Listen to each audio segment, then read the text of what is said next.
Searching for the next big local artist? These shots always hit their mark. You are listening to Local Shots on Revolution 91.7, hosted by me, Night Owl. Hey there, everyone, listening to Revolution 91.7. We're starting Local Shots a bit early tonight, but we're really excited to have our guest, Arcane Atlas, on to talk about their awesome music. Thanks for coming, guys. We really appreciate it. And would you guys just like to introduce yourself first and tell what you do in the band? Yeah, absolutely. I'm Drew Brown. I'm a bassist, vocalist, and lyricist for Arcane Atlas. And my name is Cy. I am the guitarist. My name's Will. I'm the keyboard player in Arcane Atlas. And I'm Dustin Frost, and I'm the drummer. Sweet. And I know you just told me that Will joined very recently, so why'd you decide to join, Will? Well, before we were on air, Cy and I were joking around that he kind of guilt-tripped me into becoming part of the band, I suppose. We were in another project together, and he asked me, hey, I've got this band, would you mind sitting in for a couple of gigs or whatever? And the gigs came and passed, and I stuck around, and eventually Drew asked me, hey, would you mind being a permanent member of the band? And so being really excited about what they were doing, it's a good choice. Yeah, absolutely. And I was curious, I know I saw on your website you had kind of a story about how you guys met, so would you like to tell that story for our audience listening tonight? Yeah, I guess the current lineup is actually different from the one we had with our first album. We have 2 albums out right now. The first album was actually just a 3-piece, me, Destin, and a guy, Eric Besner, who we affectionately called the Bez. And we did our own thing in high school. We finally had some material that we wanted to put out there, so we decided to record with one of our friends, Marcus Warner, who also helped with a couple of the key arrangements you hear on that, the piano arrangements. But yeah, afterwards, Bez decided, hey, I just want to do the college thing. I'm going to be going somewhere a little bit farther away from you guys. The band just probably won't work out. And we remained close, but Destin and I figured, hey, we still want to make a go at this, so we looked for guitar players. And Destin, you want to take it from there? Yeah, I contacted a few people just about local guitarists around town because we were looking for somebody very specific to the music that we were aiming to write. And I contacted a friend of mine from high school, and she gave me this guy's number, which turned out to be Cy. And so we texted Cy and asked him to come in and to my rehearsal space at my house, which is where we do most of our writing. And he came in, and we played a few times. I don't think we ever played a gig, but I know we had a couple of rehearsals, and we decided that Cy was going to be a good fit for the next project we were aiming for. Yeah, and funny story there, actually. To be honest, I'd never heard of prog music until I joined the band. Uh-oh. I was very jazz, rock, and blues influenced, and they were very technical, mathematic, rock kind of style, like Rush. Yeah. And what we created out of that was actually very interesting. It was a good blend, I think. Adding his perspective to the music. He and Bez have definitely very different writing styles, and that's why I think there's definitely a significant change in the music between Constellation Plus, our first album, and Metris, our second album. But I think that's a great thing. I love the diversity and the new flavor that Cy added to the group. Yeah, that's really cool. And so you said that a couple of the members, at least, you guys have been going since high school. I think that's really cool because I'm definitely not musical, so I find that really cool and admirable, at least to me. Well, yeah, a lot of our majority, I guess, chronologically, of our history was with high school. It was a freshman year of high school. That's really cool. And I was inspired by Pink Floyd, by The Dark Side of the Moon. But before that, music was never really a priority for me. Okay. And I heard that album, and it absolutely changed my entire perspective and perception of what music can be personally to me. So I decided I wanted to take the bass more seriously and started practicing more, and I eventually knew I wanted to play with some other people. And one of my friends, Sam Giratana, was in study hall, and we were goofing around, and he said, well, if you want to start a project, there's a guy across the room, Dustin Frost, he plays drums. And I was like, well, I've never met him. I'll go over and talk to him. So I went over and I said, hey man, what kind of music you like? Oh yeah, I like Yanni and like Foo Fighters. You ever listen to their drummer? I was like, yeah. Let me ask you a question. Have you ever heard of Rush? Yeah, I've heard like YYZ. That's a crazy song. Neil Peart? Yeah, Neil Peart. He's great. Well, let me turn you on to some of their other stuff as well. And we started to click, and you know, Bez joined a couple months later. He just had a very Pink Floyd Gilmore-esque type of writing style, and so it just blended. It was just a good chemistry that we had, the three of us going.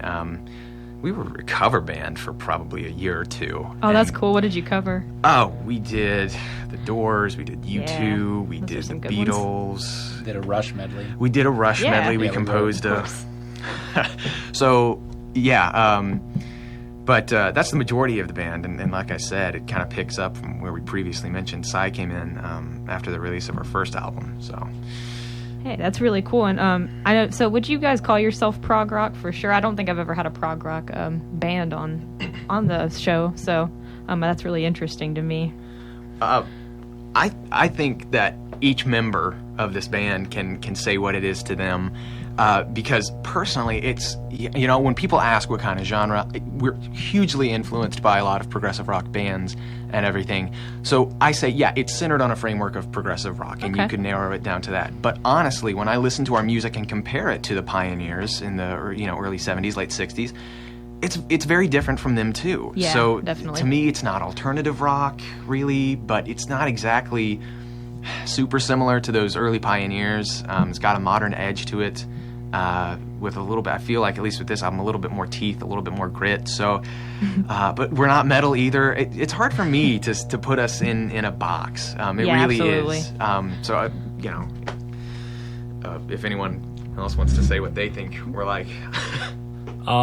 Yeah, I agree with that, but also I'd like to add that I consider us kind of like post-progressive jazz rock blues. Like a combination of everything. That's pretty close. Yeah. And like just all three of us, the three who were in there when we made Metris, our second album at least, all three of us had completely different aspects of writing. And then the piano player that we had at that time also had a completely different aspect. And when we brought it all together, it came out with something that I feel is like completely unique. Yeah, absolutely. Speaking of all the writing processes, what is your creative process like? Do you do the lyrics before the music, or do you just kind of jam and then come up with something that you like? I'm always curious to ask bands that, because I know everybody does it differently. Yeah, so we usually come together, and it always has some person starts with an idea musically, and either that is a guitar riff or a bass riff. Sometimes it's been a rhythm that I would write on a drum set, and we would build off of that and see where we take it. And we really don't think, okay, this is what the verse is going to be, this is what the chorus is going to be, let's put a bridge right here. We kind of write it in sections, where it's like section 1, section 2, and then we're going to go to this guitar solo, and then we go to a different section. And so that's why I think every single song to us kind of comes out a little bit different, because we don't really focus on a frame, where it's verse, chorus, bridge, chorus kind of songwriting. And so we usually write the music completely first, and Drew writes lyrics every now and then, and we'll just kind of go through his book and see which one fits for this song, or which one has kind of the feel for it. So it's kind of interesting, because I know a lot of bands, they start with the lyrics first and they write the music to the lyrics. Yeah. And some people do it maybe the opposite way as well, but we usually write most of our stuff with the music first, and then we add the lyrics afterwards. So it's different every time, I think. Oh yeah, absolutely. For the way that it all kind of comes together, because we'll change stuff down the line, and then we'll fix stuff later and change stuff up. So it's a long process. Our writing process is very, very long. I mean, it took us probably about a year just to do one, to do Metris, just purely the writing part of it. Oh, wow, okay. Well, granted, part of that was that I was here at Western and they were back at home, so we had to split our time between weekends and everything like that. Yeah, and I didn't even ask. I know you are here, but where are the other members from of the band? I know. I think I read that you were from Tennessee, but Yes, we are from Tennessee originally. At least Drew, myself, and Destin are all from Brentwood, Tennessee, which is right outside of Nashville. yeah. And Will and I go to Belmont University. In Oh, yeah. Nashville. Okay. Yeah, that's correct. Cool. I came from Texas, just north of Houston, actually, and there was little to no music scene in the town that I grew up in. So I came here expecting, to play in a lot of bands. And back home, I played almost every instrument, pretty much. And the only instrument that I brought here was a keyboard.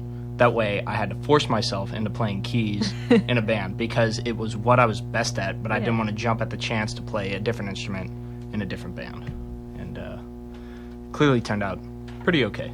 Yeah, absolutely. Being multi-talented is always a great thing, especially to someone who doesn't play instruments like me. So I really look up to that sort of thing, and I can tell in your music too. It's very, I think it's very evolved, and I really like it a lot. I was just curious. I saw on your Facebook page that when you were kind of talking about that you're going to be on the radio, you were talking about England and France, and so do you guys have a following there? That's really cool. If so, could you talk a little bit about that? Yes, the United States is very interesting when it comes to what kind of music drives it and what kind of music is popular here. Most of it comes out to be pop music, to be honest with you. Pop, country, a little of that, Nickelback, alternative rock. Oh no! And so we we don't play that here. And when we were looking around, I had an old neighbor of mine who used to live right across the street from me, and it was John Elefante's mother, and John Elefante was I think the second or third lead singer of Kansas, the that's so rock cool. band Kansas in the 70s. Yes, I love Kansas. And we kind of wanted to talk to him a little bit just to see what he had his perspective about the music industry and stuff like that. And I remember him. He was the very first person that told me, your music would do well in Europe. And wow. I'd never heard of that, never thought of it. But after I started looking at the kind of the grid and the just what kind of music thrives over there, they do kind of branch out a little bit more when it comes to weird stuff. And it's not entirely shocking considering that a lot of the bands that were influenced by the pioneers that we loved, they were all British. Almost all of them were all British. Yeah. They were all England, excluding and Rush. You look at the charts in these Western European countries, Northern Western European countries, France, Germany, Italy, all of that.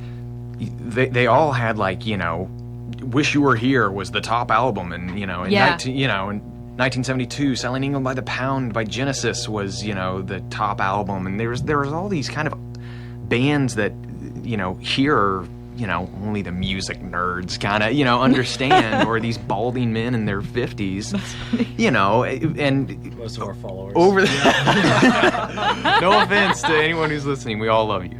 But it's not entirely shocking, but we had never really thought of that when John told us, and now it makes sense. And like I said, we have a couple of people who like to talk to us on Facebook a lot, and that is just super nice, and we love that. And their support is really what fuels us to keep going. So anyone who's listening in Western Europe, thank you for supporting the band. You guys are the heroes. Yeah, absolutely. No, it doesn't surprise me either. I'm taking a rock and roll history class, and I think I remember him saying something about Emerson, Lake and Palmer and all those sort of bands did a lot better overseas because they did understand that sort of music. And I wish we did understand that sort of music a lot more because it's very artful and it really deserves a stage and an audience. And so hopefully I can give you a little bit of that right now, but I hope you find more of it outside of this. I'm just curious, how do you go about promoting that sort of thing overseas? Did you guys have marketing people doing that? I don't know, I've never had anybody have a following overseas here, so that really just kind of perplexes me, and I want to know more about it. Well, we signed a 3-year distribution contract in December of 2014 with a French record label, promotion label called Musea Records in Metz, okay. France. That's really cool. So we have some distribution with Constellation Plus, our first album. Okay. But this album that we're really trying to promote, our most recent album, Metris. the second album, it's all been self-promoted out there. Wow, we are okay. trying to get it to some more Labels agencies or labels that can promoters. maybe Yes. boost it out there. And Absolutely. there's only so much that Facebook can do. Don't get me wrong, Facebook is a great tool, and it has helped us make some of our avid fans that we have.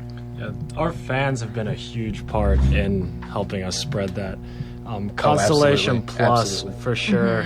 I mean, we had that with Musea, which got it out there. But then it's really with Metris, it's really just how great our fans have been reaching out to us, wanting to get like merchandise and telling their friends about it, getting together, listening to it, sharing all of our stuff on Facebook. Well, that's something else I want to bring up is just the culture is kind of different too. In I don't know, maybe it's I'm not saying this about all Americans, but a good amount of them never really take the time to post on our page or anything. Yeah. And when we make these posts about, hey, come out and see us, or hey, check out this track from our latest album, or whatever, they never take the time to write a short little response of just, hey, it's great, I really appreciate what you guys are doing. All of those kinds of responses that we get, all of those comments are from people in Europe, in France. Sebastian, he's one of our avid fans, along with Sergio. They're just so incredibly nice. Hans, this guy in Germany, and Alan, all of them in these Western European countries, right? I mean, everyone's nodding here because they know. They've seen on our Facebook page. All these comments, these are super nice. They're super sincere. And that's really sweet, though. They really are beneficial to us. They take the time. Even those few words really go a long way for us. Oh, definitely. And it's one of those things that it's like, I get it, and you guys 100%. And like I said, they're trying to help us, and that's we're super grateful for that. A couple of them said, hey, if you guys have any merchandise at all, give me a copy of Metris. I'll pay you for it if you need, or a shirt. But it's just super nice that our fans are that supportive over there overseas. So again, thank you. It's just so great. Yeah, no, that's really cool, and it's encouraging too when you see that sort of response to your work. So I appreciate everybody who gives me response to this show, and thanks for if anybody is happening to listen in. I hope you guys are enjoying hearing from Arcane Atlas here. We're gonna listen to their music, and we're gonna come back and talk about a little bit about their recording process and what they've been doing, especially about Metris, because I know that's the album that they're trying to get out there right now. So here's a track from Metris. This is Aubrey here on Revolution 91.7. Thanks for listening, guys. We'll be back in a few.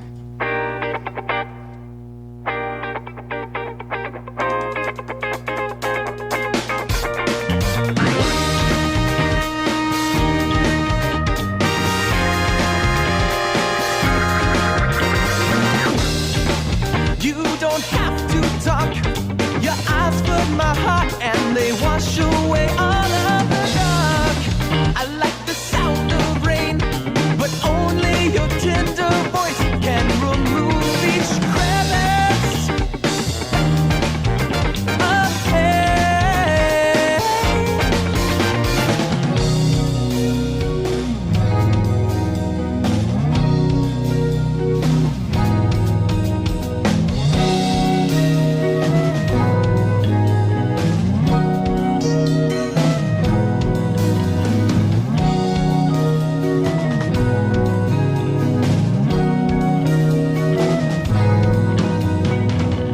Angelic and youthful, nothing compares.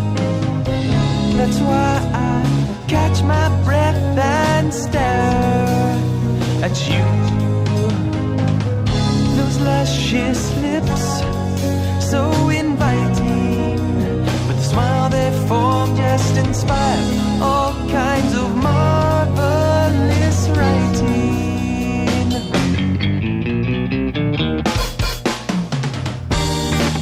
It's odd what I felt. Just pour me in the glass, 'cause your touch makes me melt. I'm there when you call for your embrace, or run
Revolution 91.7. This is Local Shots with Arcane Atlas here. Hope you guys are still tuned in. We're having a great time here. And that was a track from their new album, Metris. That was Aubrey.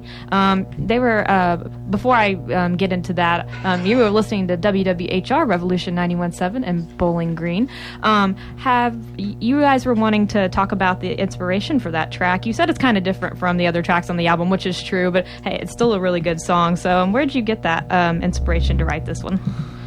All right, well, I came up with some riffs. I set out this instrumental EP, jazz EP that I wrote a long time ago, and the rhythm to that guitar part I had on one of those original pieces, and we all just loved jamming to that, and we just put it all together, and we're just like, how about a drum solo? And then I'm like, how about we add horns? Yeah. And all these different parts came together. It just ended up a cool song. Yeah, that song was kind of Sai's introduction to the kind of a group with his style and feel, because he did come from that kind of funky, bluesy background. And so when we were writing, this kind of stuff, that song probably wouldn't exist if Sai wasn't the guitarist in the band, to be completely honest with you, because Drew and I, we don't really write that kind of stuff.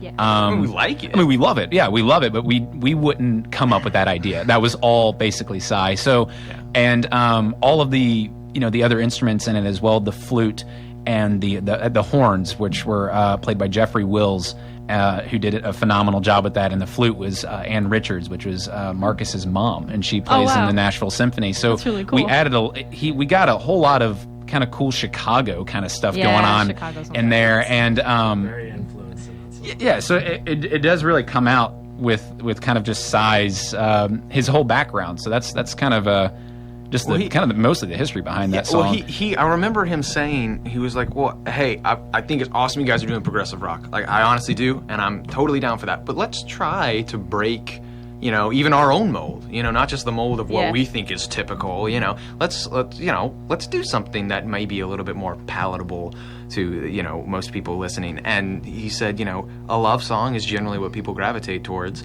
And I had written one on Constellation Plus before, about an ex-girlfriend, and I decided. He said, "So yeah, we should do that." I remember when I wrote the lyrics to that, Destin and I were on our way back from a Rush concert. Hey. We had just seen Rush on their R40 tour, of course, because we're big Rush fans. So I wrote the lyrics to that about my current girlfriend, Jessica. So yeah, that's my little romantic song. Shout out to her. Oh, it's a 'cause good I love one. her. I love her very much. So that was the inspiration behind at least the lyrical part of it. So, in the words of Marcus, our producer, it is sample with the caffeine shot from our first record. That's basically what kind of gets the catch off of that song. So That's really Yeah, funny. I also said, like, we should have one commercial song on this album. yeah, try to go for something that could get some air radio. One of our play. songs on the album is 26 minutes long. yeah. I mean, the rest of the album is a complete 180 from that. It's completely different. All of the rest of it is either dark or very atmospheric, spacey, kind of ethereal. Hey. And Aubrey is just totally different. Yeah, but it's a good song. No, it's like a it. really I like good it. song. I like I it. enjoy It's a it. great song. No, yeah, it's a really good one. And we've got another one coming up a little bit later from that album, so you guys can see a sample of something a little bit different on Metris. But you guys have put out 2 albums, which is actually usually a lot more than the typical guests here on this show. I was just curious, how long does it take to record an album? Like, what's that kind of process like? Because usually the guests I have here have put out like EPs, but not necessarily put out a full album. So I'm just curious about that. So, our first album, like I said, was kind of, well, it was our EP. We released an EP in 2013, and the production quality on that was not great. It was not, but we still had some good, solid material on there. But that material was over the span of a couple of years. I mean, Destin, Bez, and I, the original lineup, had written stuff for years and years while we were playing covers. It was just some small stuff we worked on. So then we compiled an EP, and then we decided we could write enough material to make a full LP or whatever. I mean, a full 40 minutes worth of material to add, to that. So the album Constellation Plus is actually the 5 songs from our EP, and then 7 more added to that. But bear in mind, those 5 tracks from the EP were reworked. They were re-recorded, and some of the material was slightly rearranged in those original songs. So that took, if you want to talk about all the material on that one record itself, total to write and record all of that, we formed in 2010, so I guess that would be 4 years. 4 years. Wow. So now Metris, I guess Destin and Cy can talk about that. Oh, God. Metris was a bear to record. We spent a long time. All 3 of us were very much perfectionists, and as was our producer, Marcus Warner. And we spent, almost 7 months in the studio? Wow. Mm-hmm. I bet that gets tiring after a while.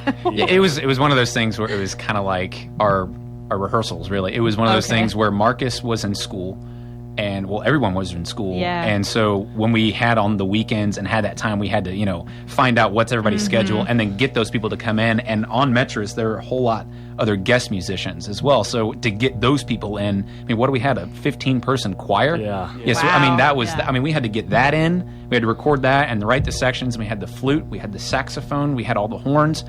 We had the backup vocalist, the strings and everything. And so it took a long time to get all of those aspects together in one room, not at the same time, but just to get it all recorded. So that was a little bit more pain.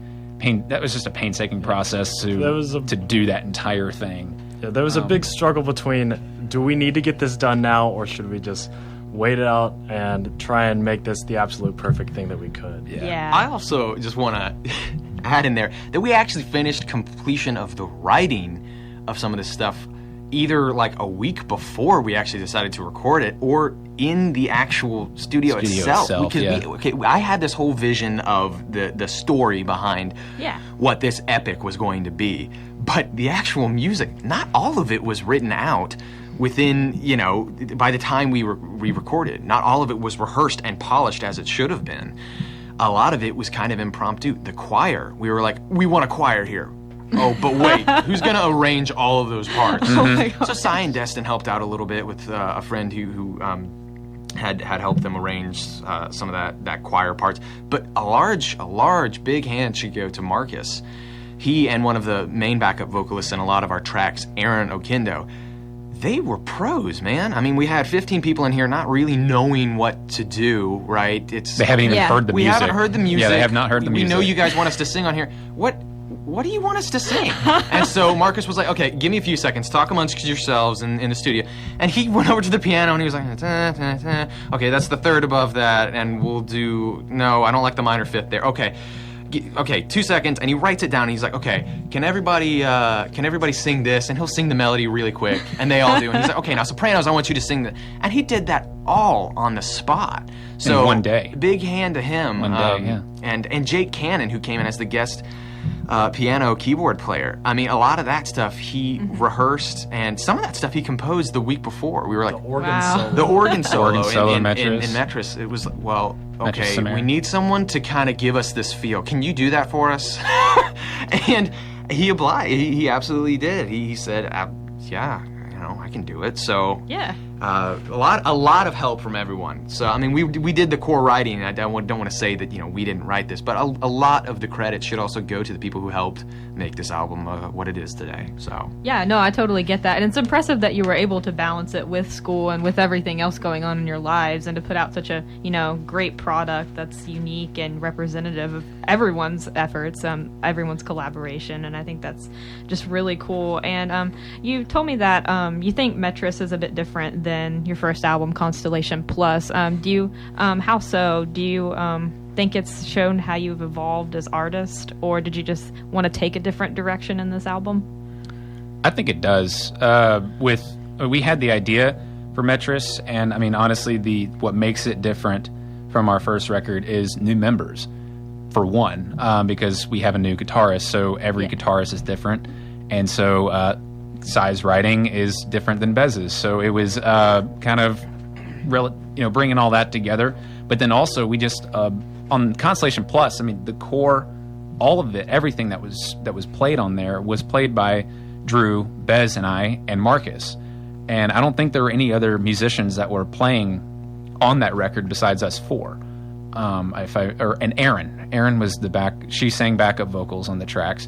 But all the keyboards and everything, and Glenn Warner, which Marcus's father, he plays upright bass, and he's also in the Nashville Symphony as well, and so he did kind of his thing. But all of the key arrangements was either by Drew or Marcus, and so but it was just 6-7 people on that, and this new record was like 30 plus, so it was a lot more. Bringing different styles, because every musician is different. So when you have all of those, ingredients in the pot, it gives you something different each time. So I think it is, and we're evolving. I mean, because we're still young, we're still trying to, we know kind of what we want to do, but all of the music is different, and so we'll absolutely. Each song that we write, it'll come out the way it does. To be honest, so. A beautiful thing about our band is that we don't try and put any limitations on anything. Mm-hmm. And we're able to be like, you know what? We don't want a chorus in this song. And We don't want a chorus in this song. We don't want lyrics in this song. We'll just do instrumentals. We'll just do some speaking parts on top of this. Well, you asked if we've evolved, and I actually got a question. Sebastian, one of our friends in France, sent me some questions. He just wanted to know more about the band. So he sent me some questions. And he asked, do you think that Metris is a masterpiece? Do you think that it is an evolution from the last record? And, I don't know. It's different. I would say that they're different. When he asked that, I responded with, I don't know if it's any better.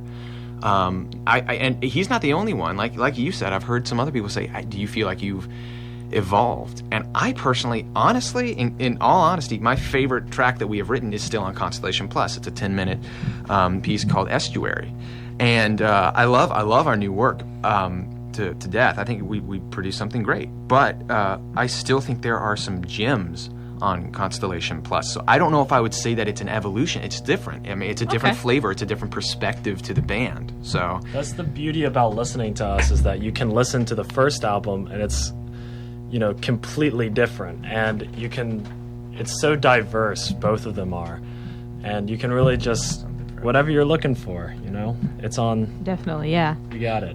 Speaking of Constellation Plus, I was going to kind of talk, I guess, chronologically about them. How was the album received? Because I know you said you got a distributor in France, and so means people must be wanting to listen to it. So I was just curious what kind of reviews and what kind of reception you got on your first album, and did that kind of drive how you looked at the second album at all? That kind of kicked off with like you said, the signing with Musea.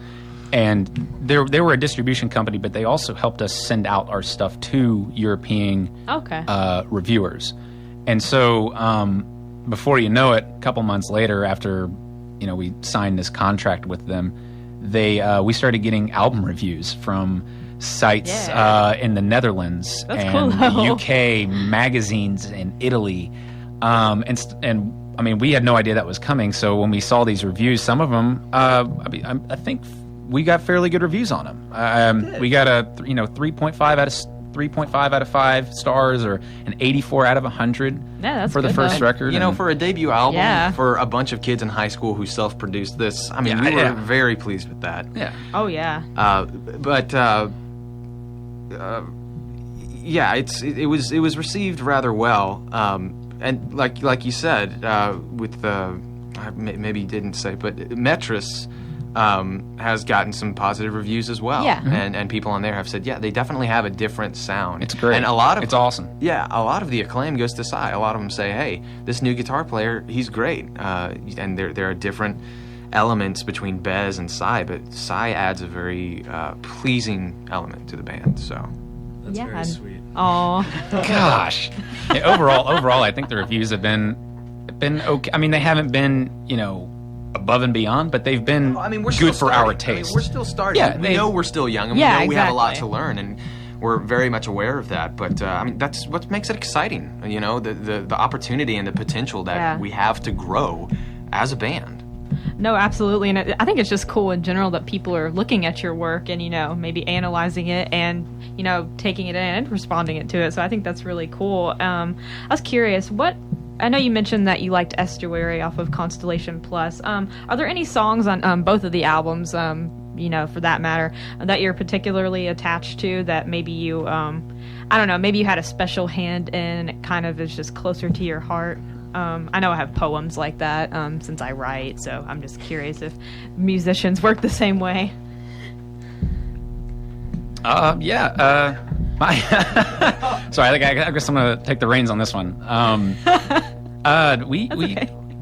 When it comes to the music, because I don't write the lyrics, I'm not the lyricist, so Yeah. I don't really get attached to lyrics in a song per se because I'm not the lyricist. Because I don't write stuff that's personal to me. Yeah. I can relate to them, and I appreciate all of Drew's lyrics, but I don't really attach to them personally. So when it comes to the actual music itself, that's where I kind of draw like, oh, I really like that. Like that's my thing. I love it. My favorite song off of Constellation Plus is "Self-Sufficient." Hey, we're gonna play that which later. is the second to last track, and it's an 8-minute piece. Yep. That does have a kind of Rush, Pink Floyd feel to it, but that second half of that song to me, I absolutely love. And I remember in the rehearsal space when we wrote that song, every time we played that section, Bez would turn around and give me a smile, and we would just smile the entire time playing through this section, and that was just like a really nice memory for me. And I really love just that whole section. It's really just. Okay, just real Yeah. quick. Bez's moment, quote unquote, that comparable to you with Self-Sufficient was me and him in Ataraxia. During his guitar solo, there's a part where he walks down in his guitar solo, and I follow him like I think half a beat later or a beat later. He walks down, and on my bass I go, Right. and we would always look at each other and be like, yeah, man. Yeah. It's like that's Well, we I think have, that's what the you and I have a moment in the mark in the mark when you kind of do during the sax solo. You do a push or something. It's just a Bang, fill, bang, bang, and bang. we follow each other. I think that's what really that's what makes it fun for us, especially in a live setting. And when you listen to it, you kind of just recall those memories, Absolutely, which are really really cool. Cy and I have that moment in Aubrey when at the very end when we both start playing that kind of just guitar bass follow kind of ending thing while the keyboard solo's going on, that boom boom boom boom boom boom boom boom. Yeah. Every time I look at Cy, I'm just kind of like, yeah, man, get into the music. Yeah, that's really all of the kind of our taste, and when we just the memories that we have when we write it and record it, and then we listen to it, and then we recall all of those memories. So that's really all of the Yeah, no, that's really cool, and we're going to hear all of those moments. We have all the songs that you mentioned, so Cool. we have the Mark coming up next. We'll take a little break, and we'll listen to that one from Metris, their new album. And if you guys would like to ask any questions of Arcane Atlas, you can always text us or call us here at Revolution 917. It's 270-681-7917. So keep it tuned here to Local Shots, and we'll hear more from Arcane Atlas.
am.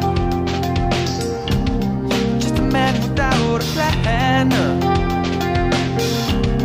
But for now I think I'll dream. Thoughts are weightless, I'm drifting like steam. Yeah, yeah.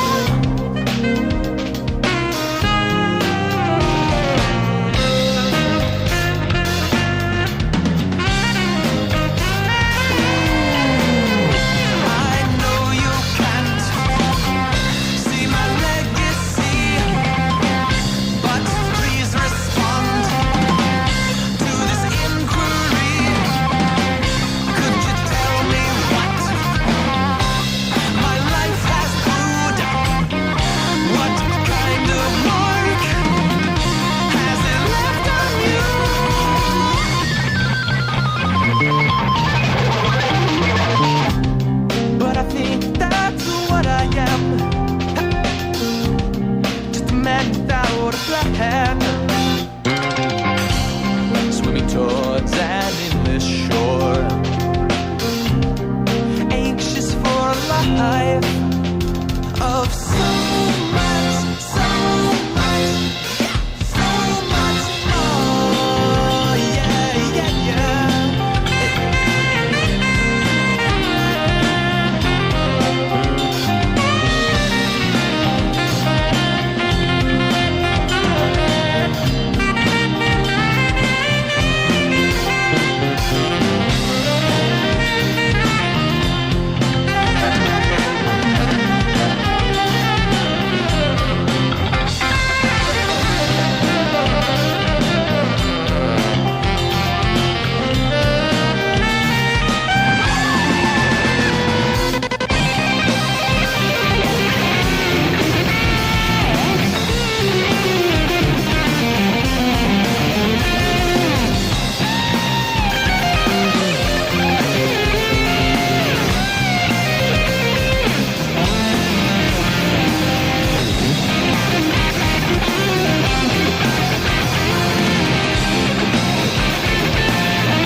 We are back here with Arcane Atlas on Revolution 91.7. We actually just got a question in from Knoxville, Tennessee, so thanks for tuning in. Their question was, to the new keyboard player, what's it like coming into a pre-established group? Have you meshed well with everyone, and do you plan to stay around to create the next album? Well, I remember Cy and I were actually in a rehearsal space together back at Belmont, and he was like, hey, I want to show you this new song. I'm in this band called Arcane Atlas, and it's not mastered. It's kind of a rough mix, but this song is called Aubrey. I want you to take a listen to it, tell me what you think. And so he played it for me, and like we mentioned earlier, it's just so Chicago. The professionalism and the musicianship in these songs are just absolutely killer, and by far the best group that I've ever played with in my entire life. So it was really, oh yeah, I'm so sweet. Oh, thanks. Look at you. So, it was really cool listening to. But then, sure enough, when Cy asked, "Hey, will you come sit in for a couple of rehearsals?" In his car, he's like, "Hey, check this out. This is a 26-minute epic." And I remember that. it just opens up, and the first minute or two is just this huge open synth solo kind of thing, and it's just screams Styx. And sure enough, we got into this rehearsal space together, and it was just electrifying how crazy talented these guys are. As far as the future looks, playing live with them is a lot of fun, and I'm looking forward to that, but I'm even more excited to see what the creative side is like with the group, because I've heard the stories, but I've yet to experience it. So I'm excited. That's cool though. So you haven't gotten to play live yet? No, we have played live shows together. I just. Oh, okay. That's. I was actually about to ask about that. Where have you guys performed? Do you do it a lot? I know you guys are all in school, so I imagine not as much now. But have you done anything in the past that you've been especially proud of? Yeah, we've actually been playing a little bit around town in Nashville. We had a big break with our live shows, unfortunately, due to writing and recording the album. No, totally understandable. And since it's pretty new, we're just getting our feet back onto performing live. We've gotten together with a great group called Orange Light Studios out of Belmont, booking us at a couple gigs around Nashville. We have some big plans coming up. We've been talking to some big people, and hopefully we'll have some big opportunities to come in the near future. No, that's really cool. I always love live music. I think it's always the best way to experience a band, for sure. Even if their recordings are great like yours. Do you have any cool, live stories? I always like to ask bands, because it seems like they always have some weird experience or something that's just out of the ordinary. I know one of our guests from a few weeks ago had like a big South by Southwest story, and everything was going awful for them, but it was made for really entertaining. So I didn't know if you guys had any of those to share with the listeners. Oh, we got plenty. Oh, yeah. We got plenty. Tell them all. South by Southwest, but Yeah. We've done some crazy. Our live stuff has been pretty ridiculous. Me personally, as the drummer of the group, drums are expensive, heavy, and they take a lot of effort and labor to manpower to move them.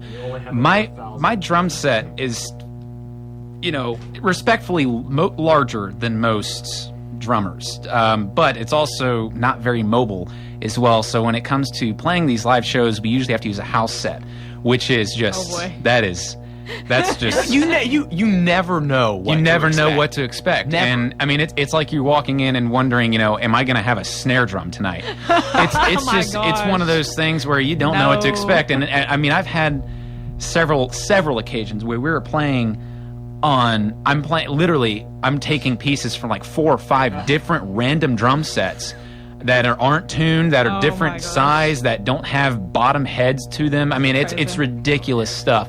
And that's always a pain, because you never can get what you want out of it, because, I mean, every time you're always screwing around with stuff in the middle of a song, or something's busting off, or you want to move something, or you have a cymbal that's cracked and it's not supposed to, it's just not supposed to be there.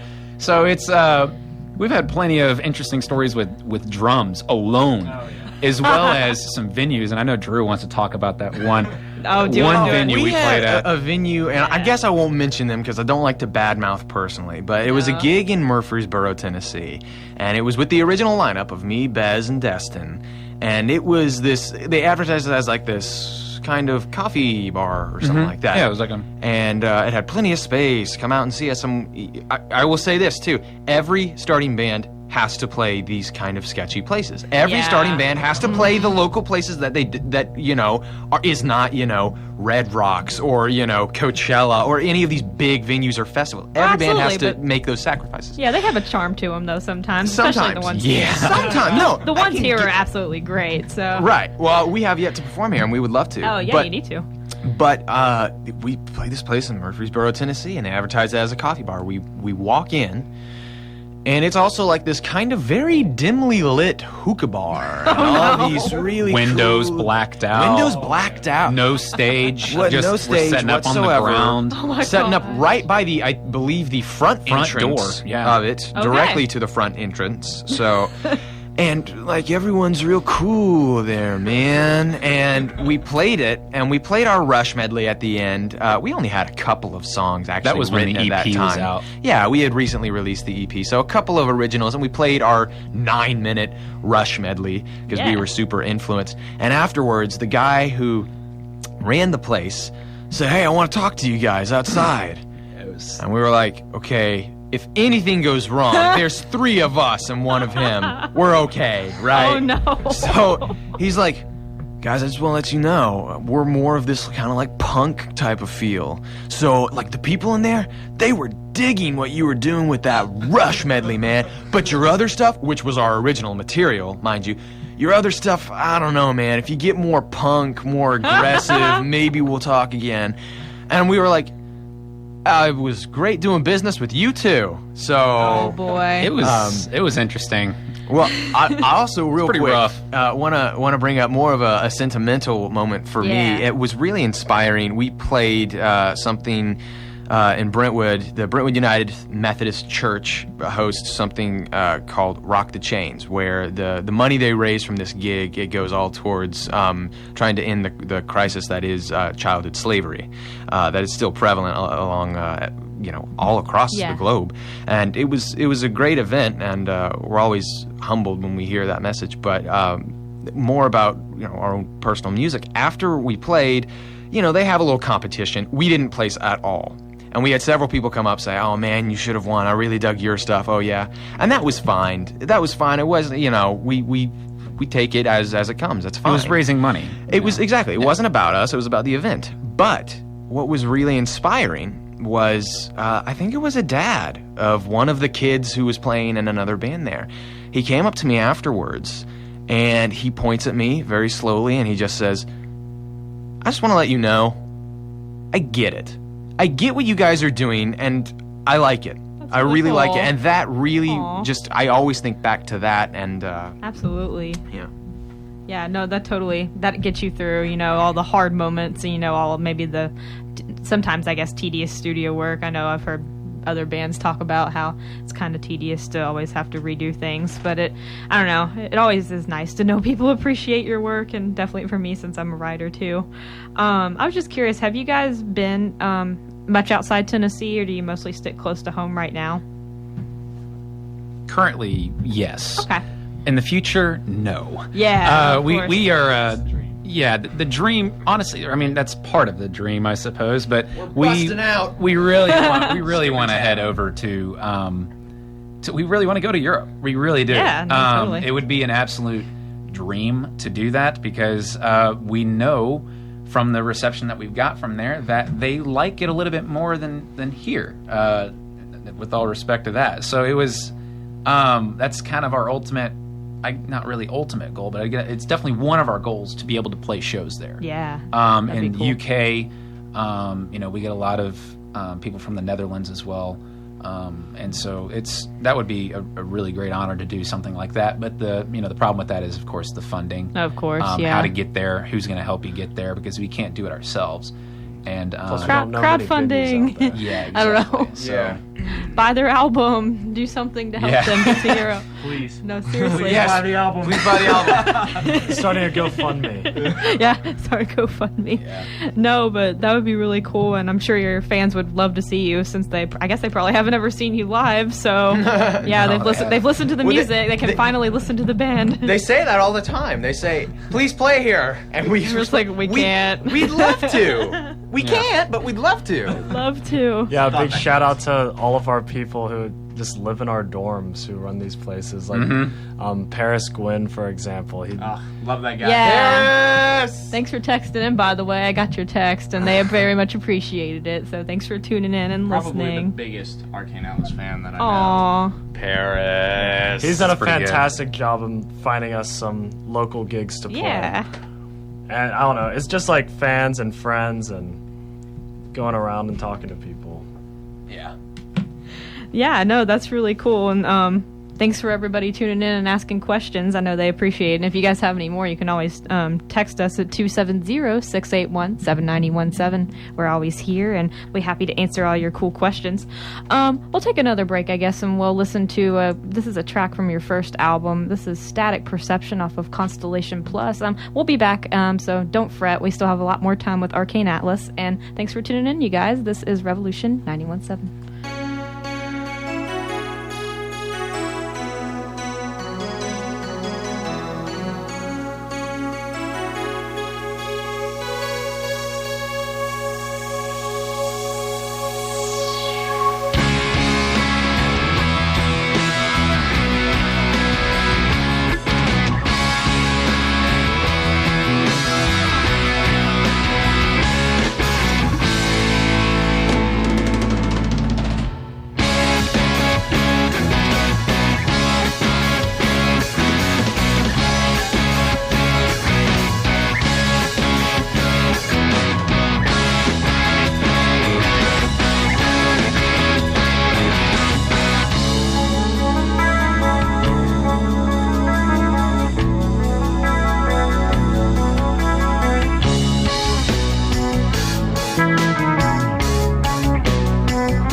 Revolution 91.7. That was a track by Arcane Atlas, our featured band of the night here on Local Shots. That was Static Perception from their first album, Constellation Plus. And we're still here talking with them in the studio. I have a few more questions. I was going to ask a little bit more about your live gigs. I know you talked about those, it seems like disastrous and the one good one at least. But what is a typical live gig like? Do you have a lot of audience usually? Just people who like to come out or know you guys? Or do you kind of just play it as you go and see who ends up showing up? Yeah, that's it. Yeah, we actually have we're starting to pick up a lot of steam around Belmont University. Cool. A lot. A lot of our friends, and like Will and mine in particular, come out and big supporters. We have a pretty good sized showing every time. That's good. Yeah, it's definitely good to, walk onto the stage and look up and, see some people in the audience that aren't just there because, I was in the area. They're actually there to support what you're doing, and that's really definitely. Satisfying feeling. That's really cool. So are you guys playing anywhere like in I don't know, coming up? Is there any upcoming shows? Or do you have, I know you can't go to Europe right now. Do you have any sort of like I don't know, tour or little mini gigs that you're going to play to promote Metris at all? Yeah, on May 7th, we're actually going to play in Murfreesboro, different venue Okay. than the one previously stated. Just so you know, not the Not- coffee shop not- hookah bar. not the same. Not Venue X, whatever. No, wherever Venue that X. I like that. I Wherever like that is. It was not Venue X. It is a place. It's just called Wall Street, Okay. or Wall Street Venue, Street. in Murfreesboro, Tennessee. The gig starts at 7, and we're not the headliner. Another band actually in Georgia, they're prog rock too, and they were looking for bands to help Hey, there you go. to help them out, and they looked up local progressive rock, and There you go. they had to travel a couple hundred miles to Tennessee from Georgia to find us, but they did, and they said, hey, can you play with us and maybe a couple other bands? And we said, yeah, absolutely, we love to play out. Cool. So May 7th, it starts at 7 p.m. Wall Street venue, something like Murfreesboro, that. Tennessee. If you Google it, you'll find that. Yeah, is there like an event on Facebook or anything like that? I know that's a really good way for people to find events, or at least it is for me. So can people find more information about it if they search somewhere? They can find it on our Facebook page. Okay, cool. I mean, we do have a flyer that's out on that page, and Okay. we'll promote it a lot more near Yeah. the time of that venue. So you'll probably see it in the near future. Okay. Especially since it's coming up pretty soon, I guess. Yeah, no. But yeah, we'll have it on our Facebook page, and if you like the page, you'll see it pop up right there, and it'll be a flyer with all the information that you need on it. So. Cool. And so that's, just to recap, that is Wall Street in Murfreesboro, Tennessee, about 7 p.m., you said? Something Cool. like that, Okay, yes. Cool. Yeah, not Wall Street, New York. So just go to Murfreesboro, Tennessee. I'm just kidding.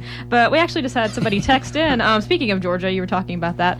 Somebody from Atlanta, Georgia, or they at least have a phone number from Atlanta, Georgia, text in. And they said, what inspires you to do what you do? That's actually similar to a question I was about to ask. So. What inspires us to do what we do? Well, my biggest, I guess the core dream that I have has already actually been achieved, is someone who I don't know, who is not obligated to say, oh, your music's great, right? I mean, as friends, absolutely. they can just totally kind of BS you and give you any response you want rather than the truth. But again, I want to give a little shout out to Sebastian, total stranger, some guy in France, never knew I'd meet him, has said, I get your music, I connect with it, I appreciate it, there is art in this, there is value in this, there's something beyond a group of guys throwing together a couple of notes, right? In essence, that's what he said, not verbatim. But that's something that inspires me. That's something that keeps me going. Another thing that inspires me as the writer and everything is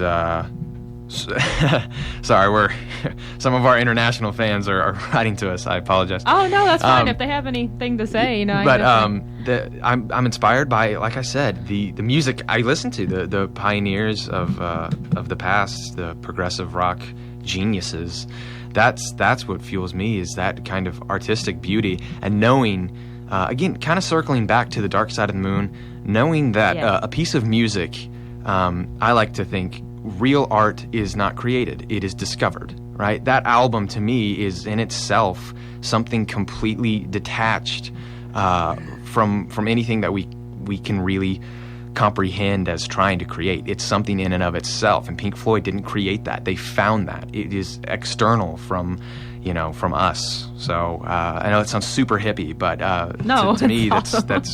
that's what real art is. Hey, that's really cool. We actually just had another question. This is from Texas. They say, loving the Arcane Atlas interview. Shout out to Will from Texas. Quick question. When playing live, how do you guys translate the strings and orchestra to live music? That's actually all on me. It's been the first few rehearsals. The first couple of rehearsals were actually a little bit difficult, trying to juggle between, a horn section and strings and choir and piano and a Rhodes and an organ. It was just, it was almost just a huge headache. But as time went on and we rehearsed, it got really easy. I've been using a program called Mainstage, which makes switching between these samples really, really easy. So yeah. Hey, that's really cool. Thank you guys for your awesome questions. If you want to send any more last-minute questions, we have a few more here. So, but yeah, feel free to do that. The number again is 270-681-7917. I've actually never had anybody text questions before, so this is kind of a cool experience, and so I appreciate you guys listening. I had a few more questions. I was curious, how long do you guys think it'll be before you start writing new music again? I know you said it took a while in between the first two albums, so I didn't know if you guys were planning anything right now, or if you just are like taking a break and just like, no, we just did this. Well, it's unfortunate that for us personally, as a group, I guess, that Will is actually for the summer. He won't be in college. He'll be going back to Texas. Oh, okay. So we won't be able to play that many live shows. But I had mentioned, while we're kind of separated, I know Cy also has an internship. Hey. He'll be kind of away during the summer too. But that doesn't mean we can't write. The good thing about the Absolutely. digital age is that you can share stuff immediately all over online. So Yeah. I told them, I said, hey, other than promoting our album Metris, which is what our primary focus is, we could also send each other some riffs, some lyrics, some music back and forth, and start developing ideas Yeah. for something. Just last night, it had been a while, and I thought, I'll write some more lyrics. So last night, I wrote a couple of lyrics and sent them to Destin. So, we're constantly thinking of stuff. And those, I believe, will be the nuggets that pave the way to the next album. Nothing for sure yet, but we are definitely, considering, thinking of ideas always. And the next album is going. It'll be there when it's there. Oh, it will, It's going. but it will not disappoint. No, they can definitely expect more from you guys at least, which is good. I'm sure your international fans will be happy about that too. And thank you guys for listening in as well. I very much appreciate it. I've never had an international audience, so yeah. And I had a few more questions. Did you guys ever expect the success that you've had? I know you said you haven't, gotten to play like a full-scale, tour or anything yet like that. But I don't know. You've had album reviews. You've had people listening to your music. So what did you expect when you came into this? I'm honestly pretty happy with what we've got so far. To be honest, with the reviews that we've gotten, the people who reach out to us and like our stuff, and just kind of where everything is headed as a whole. I'm pretty proud of and excited to what we have achieved without, honestly, much help. To be honest, but we haven't gotten, we don't have a booking agency, we don't have any a promoter, we don't have a manager currently. So everything that we know, everything that we've done, has basically been done by us, getting ourselves on. Right when we finished the first record, it was just the point of sitting down at a computer and how to get on iTunes. Yeah, and exactly. Drew and I figured it out, and how to get copyrights and stuff like that. Yeah. So it's been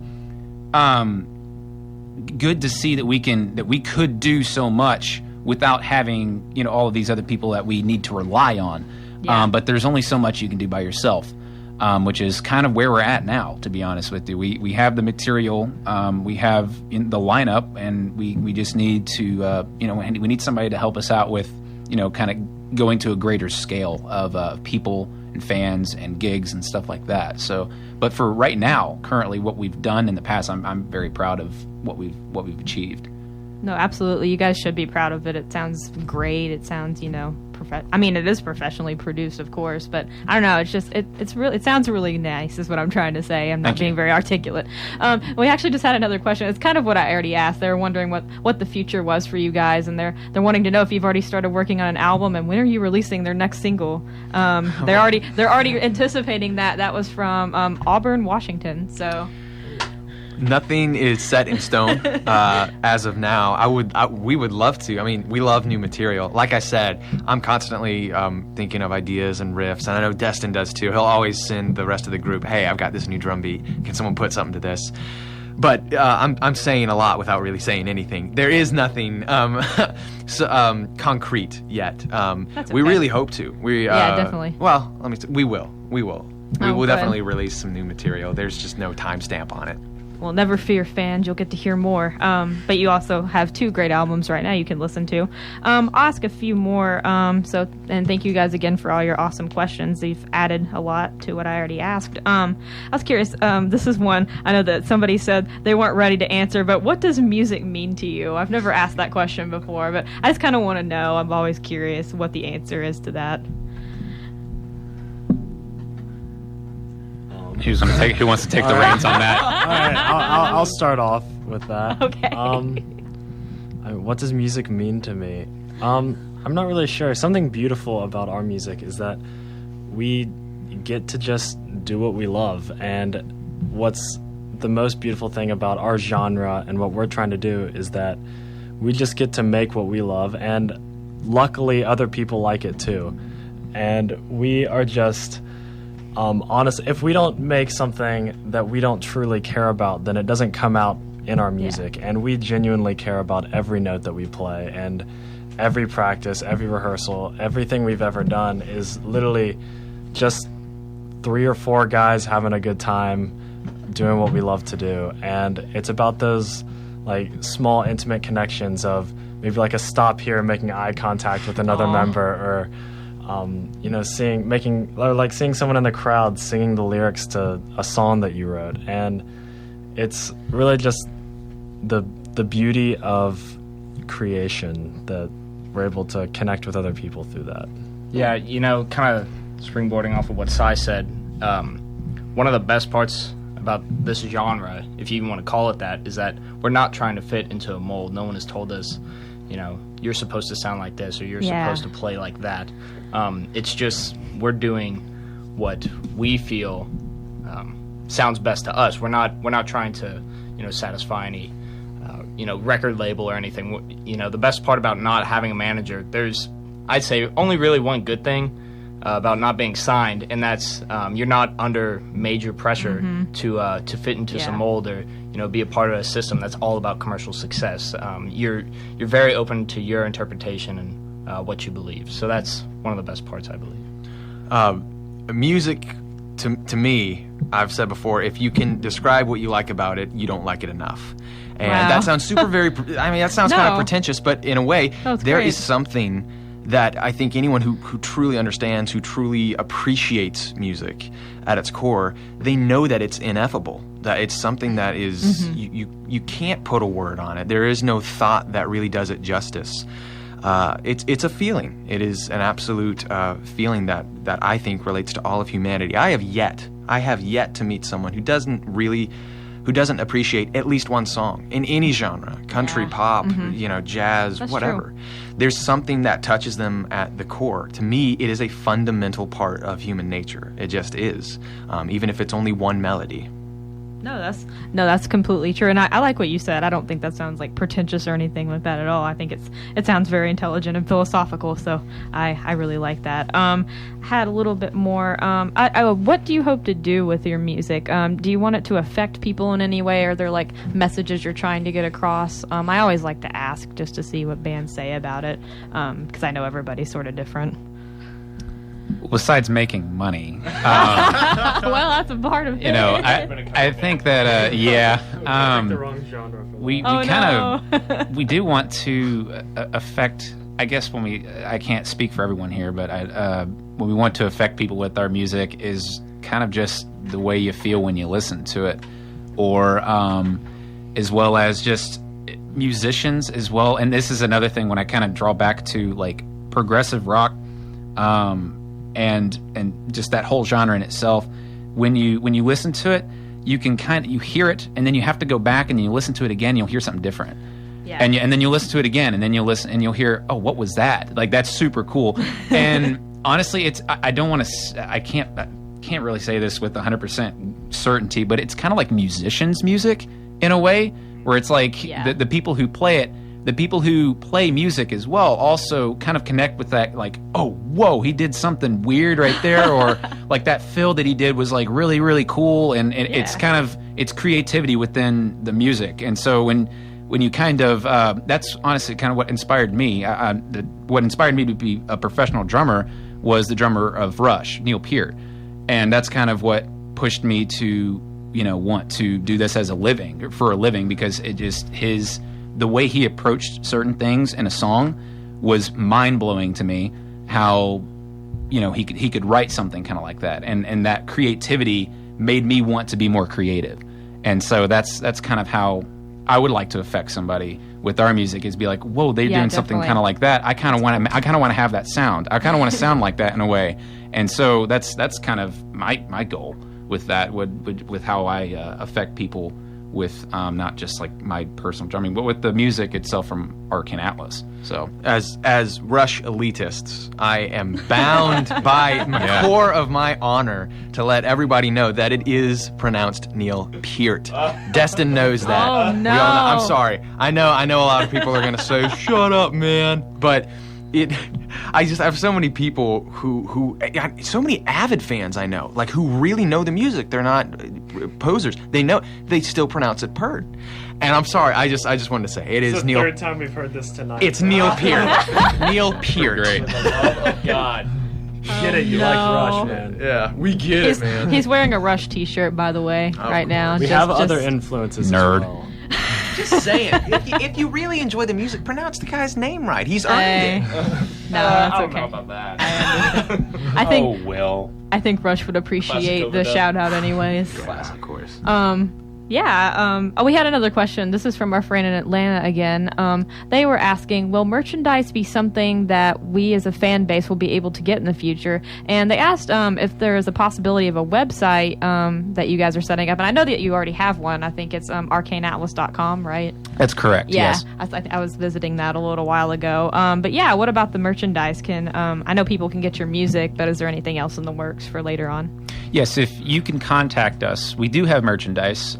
We do have T-shirts that we sell. Oh, cool.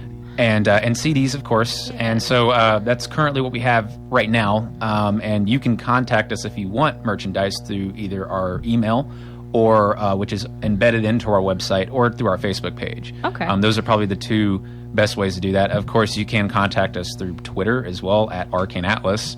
But those two or three are the easiest way to get to us, and we respond pretty quickly. So it's not like we're not going to drop you out on that. So our email is just arcaneatlasmusic@gmail.com, and Cool. you can contact us through there, and we can tell you price and how to get it to you, and we'll make it happen for sure. Like he said, we respond quickly. I just Yeah. want people to know that we always stay on top of it and make sure that Good, okay. everyone gets a response. Make sure you get it, Yeah. especially since we're sending stuff overseas sometimes. Oh, yeah, Facebook definitely. says we have about a 3-minute response time on Oh, Facebook wow, that's pretty Messenger, good. so- That's how you get it done, guys. Yeah, Gotta get it done. I think local shots isn't as good, so I need to get it. I need to get it up there to 3 minutes. I don't know if I can do that fast, but we'll try. I had a question about that, kind of along the same lines. If people want to like stream your music, if they maybe don't exactly have funds to buy it, can they do that on Spotify or you? I know you said you had it on YouTube as well.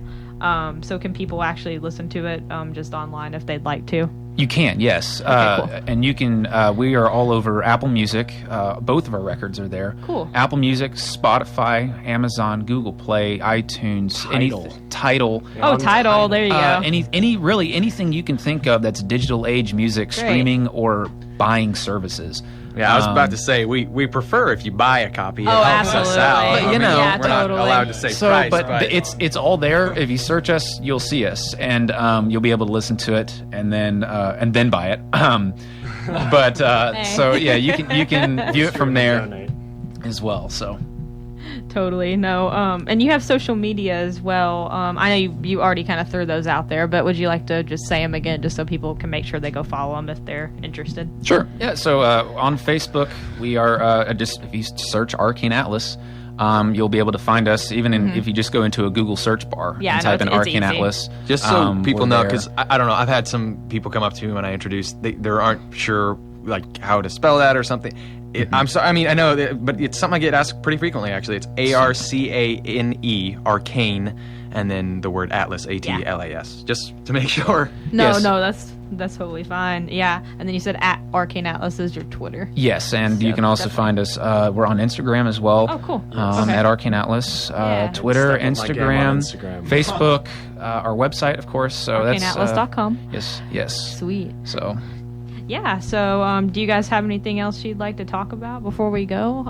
We have some other tracks, too, to play. We've got Ataraxia coming up next from Ooh. Constellation Plus, and then a little bit after that we'll have Self-Sufficient. But, yeah, is there anything else you'd like to throw out to your audience before we kind of send it off to some local tunes?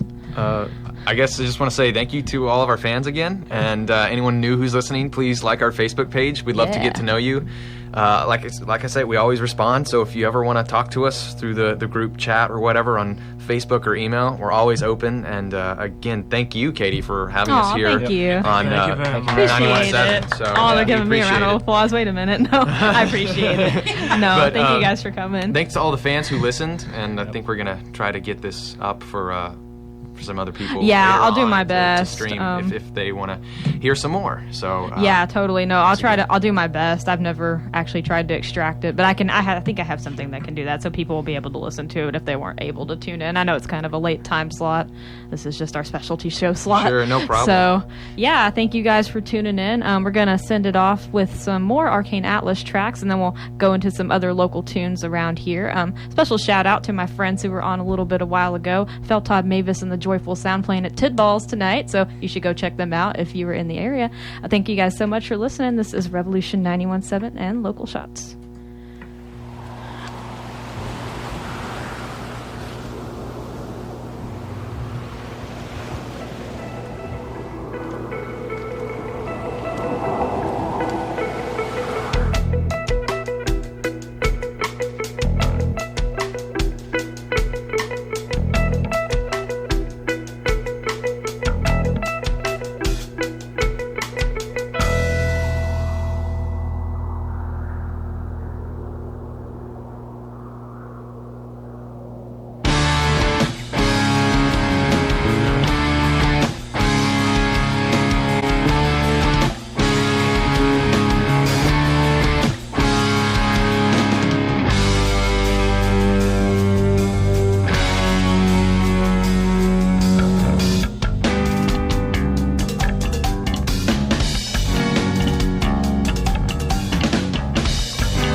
That was a track from our featured band, Arcane Atlas, here on Revolution 91.7. This is Local Shots. I am Night Owl.